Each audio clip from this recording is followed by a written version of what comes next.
Humans have done really creepy things over the years, but I think what takes the cake here is the entire world of exorcisms and demons. From the very first exorcisms seen in history to the actual categorization and literal summoning of demons, and finally the exploration of one of the world's most famous, terrifying, and debated exorcism cases. Get comfortable, maybe turn on the light, and you should probably grab a friend because things are about to get creepy.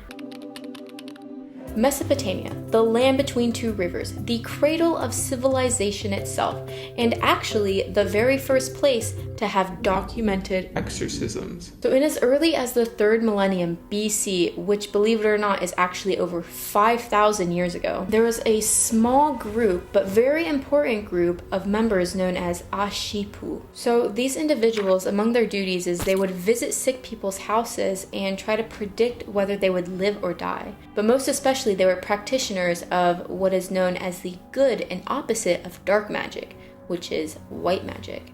And this is essentially something that's practiced to help people instead of harm people. And a major part of this expertise involved the expulsion of demons through various rituals that could be found in their handbook, Sakiku. And this would sometimes involve even lifting the spirit from the afflicted person and putting it in something else, whether it be an object or maybe an animal. So as we can see, exorcisms, they are so much older than just the modern day interpretation with crucifixes and priests. But after the temples collapsed and these empires fell, what exactly happened to the Ashipu? What happened to their exorcism rituals? What happened to their handbooks? So we need to dig a little deeper because the history only gets creepier from here.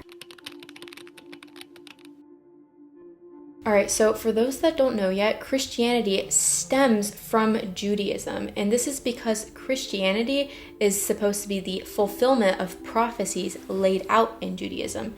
And the reason why they're two separate and distinct religions today is because Judaism rejects that the prophecies were fulfilled in Christianity. This is important to understand because it is all following a linear time frame. It is all connected to one another. And it's because the ancient Jews, they were of course living near ancient Mesopotamia and these ancient beliefs of exorcisms and rituals at the time. So naturally, they absorbed some of this and further developed on it. At the time, of course, Jewish exorcisms did exist, and this laid the historical foundation for exorcisms within Christianity. But as you're probably wondering, why is it that Christianity became the focal point for exorcisms? Why is it that we see priests and not any other sort of religious figure in modern media? Why is it when you need an exorcism, you talk to the church? Well, that's because of the Gospels, and for those that don't know what those are, they are simply written accounts of Jesus' life, teachings, and death. But within these books, there are many accounts of Jesus actually giving exorcisms, and he is very popular for repeatedly casting out demons. So after some time and the emergence of Constantine the Great, it's about the 4th century, and Christianity is the dominant religion in the Roman Empire, with the Catholic Church at the center.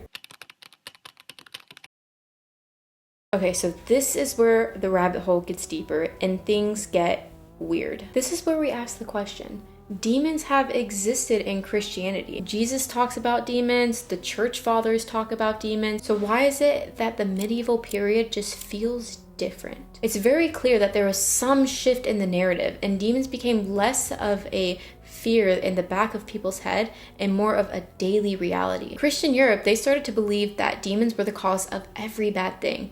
They were the cause for your family being sick or for your spouse not coming home from war. They were essentially the cause for all danger in the world. And because of this, people started to get more and more involved in the idea of biblical demons. And for a long time, it was understood by Christians that demons were collectively Satan and the fallen angels. But then Christians, they became fascinated with the angels and their hierarchies and how they were divided into various roles like the seraphim, virtues, and archangels. So they began to ask themselves, if heaven has hierarchies, does hell? Because of this, scholars and occultists, they became obsessed with angels and astrology and just hidden knowledge overall. Over centuries, a wave of different authors proposed their work. They were grouping the demons by the 7 deadly sins, by their names, their powers. But it's what was released in the 17th century that we'll discuss today.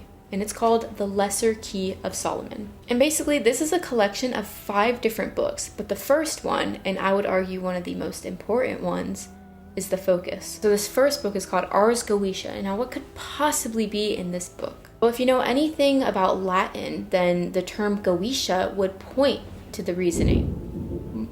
The term Goetia actually refers to the summoning and calling upon of demons. And you know how I mentioned earlier that many different artists were proposing ways to organize and understand these demons? Well, this book takes that information, expands on it, and organizes it in a way that was never seen before. So simply put, it is a collection of 72 demons, and they're organized by their names, their powers, and rituals for summoning and commanding them. But why the flip would anybody want to summon a literal demon? Well, historically speaking, summoning demons wasn't actually a bad thing. So a magician that was calling upon these demons, for the most part, they weren't doing it to worship them or to really bargain with them necessarily. In the worldview of Ars Goetia, they would command and summon these demons with God's authority. Basically, the ritual for summoning demons would involve various steps, such as fasting and prayer, invoking God and angels, biblical names, even creating special tools and protective symbols. But most importantly, and what was absolutely crucial, is that they would sit inside of a protective circle inscribed with various names. This was because it was thought that the demon would appear outside of the circle, while the magician remained inside under divine protection and God's authority. So there are many reasons why somebody would do this. Like, there are many reasons as to why you might summon a demon or why you might need a demon's help. And like I said earlier, they were categorized by their names and by their powers. So Paimon, for example, he is one listed in Ars Goetia. And throughout history, he is seen as one that can reveal all the knowledge of history, all the hidden knowledge that you might want to know. So it's no wonder why you might want to summon him. Imagine all the power you could have. Imagine all the influence you could have. Another demon, Andras, he would help you get revenge on any person you would want.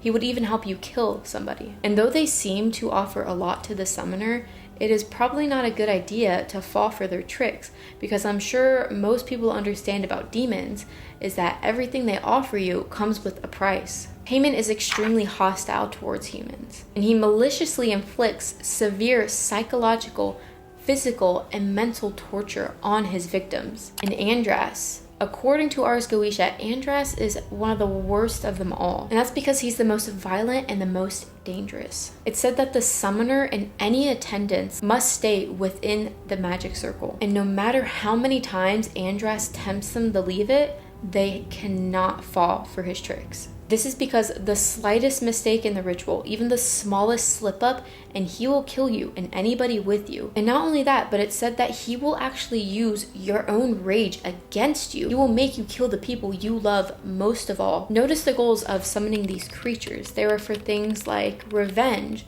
or hidden knowledge. Other demons could help you find treasure. So it wasn't just summoning spirits to sacrifice to them or worship them. It was done for, as most things are in this world, for human gain. And in a way, this started to be seen as a form of worship by theologians, because if you're using God's authority to get something from a demon, it is seen as you're not really trusting God to provide for you. So after this realization of the Christians and of the Catholic Church that their curiosity of demons was just getting taken way too far, it started to become very taboo and actually outright forbidden to mess with demons or any occult practices. So the church, they then started to shift their focus from demonology and understanding demons to actual exorcisms, and less on understanding the demons and more on trying to prevent them from inflicting damage in the first place. So throughout this time, when people were focused on demonology and understanding these creatures and whatnot,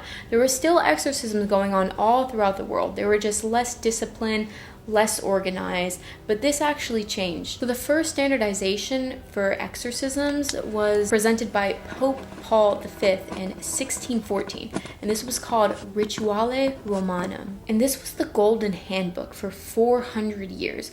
For all exorcisms, this was what they used. It established official prayers, specific procedures, requirements of priests. It was literally what they needed to have a disciplined and organized exorcism. The modern day exorcisms, they still follow the backbone of this standardization, but it was refined in 1998 and again in 2004. Okay, now, for the moment most of you have probably been waiting for, we are going to dive into the creepiest and most famous modern exorcism, the ANNELIESE MICHEL case.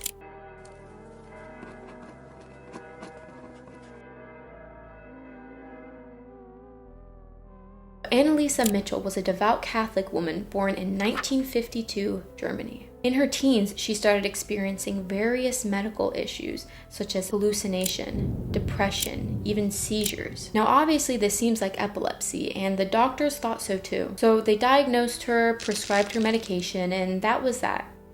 Except it wasn't. Because her and her own family were convinced that it just wasn't a medical issue. And the beliefs were only solidified when, despite ongoing medical treatment, ANNELIESE MICHEL was not getting better. In fact, she was getting worse, much worse. She claimed she was seeing demonic faces. She was hearing voices. She said that her body was full of demons. She couldn't bear religious objects. She would tear her clothes off and injure herself repeatedly. She ate insects and coal. So because of all this, in 1975, 2 Catholic priests received permission to perform the Roman rite of exorcism. This became what was a 10-month period of 67 exorcisms. She increasingly stopped eating and drinking properly, and her physical condition deteriorated significantly. But unfortunately, in 1976, at the age of 23 years old, she passed away. She weighed approximately 68 pounds, and the official cause of death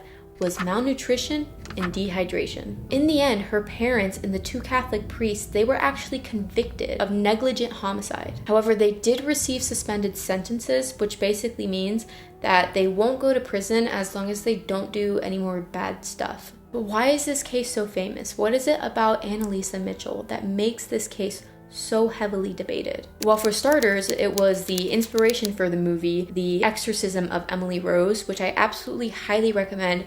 It's probably one of my favorite exorcism movies, and it's just so creepy. One thing I would like to add is that the character Emily Rose is supposed to be portrayed as ANNELIESE MICHEL, and the actress that plays this character, whose name is Jennifer Carpenter, she reported that throughout shooting this movie, weird things would happen to her and her co-stars. So there were a few times, she said, where her radio would come on in the middle of the night blasting music. She said her friend would have her TV come on in the middle of the night. But that's not all, because this case became so famous because of its documentation, its real tangible evidence. So besides the photographs that were taken, many of these exorcism sessions were actually recorded on cassette tapes, and the audio is available for free online. And this audio was actually used in the trial. So I'm not going to play any of the audio just because it's very creepy, but I do have links in the description if you want to listen to it for yourself. So whether it was a manifestation of mental illness or a disgusting display of medical neglect by the priests and her parents, or she was genuinely possessed by a demon, this is one deeply disturbing case that has been debated for decades. But if you're still watching this video, I would like to thank you so much for taking a trip down this creepy history with me. And if you enjoyed this type of content, go ahead and drop a subscribe, drop a like, so it can support me in making more of it. And let me know in the comments what part of it actually scared you the most. I'm gonna go ahead and say that the audio for the ANNELIESE MICHEL case really freaked me out. So again, thank you so much for joining me on this journey, and I will see you in the next video. Bye.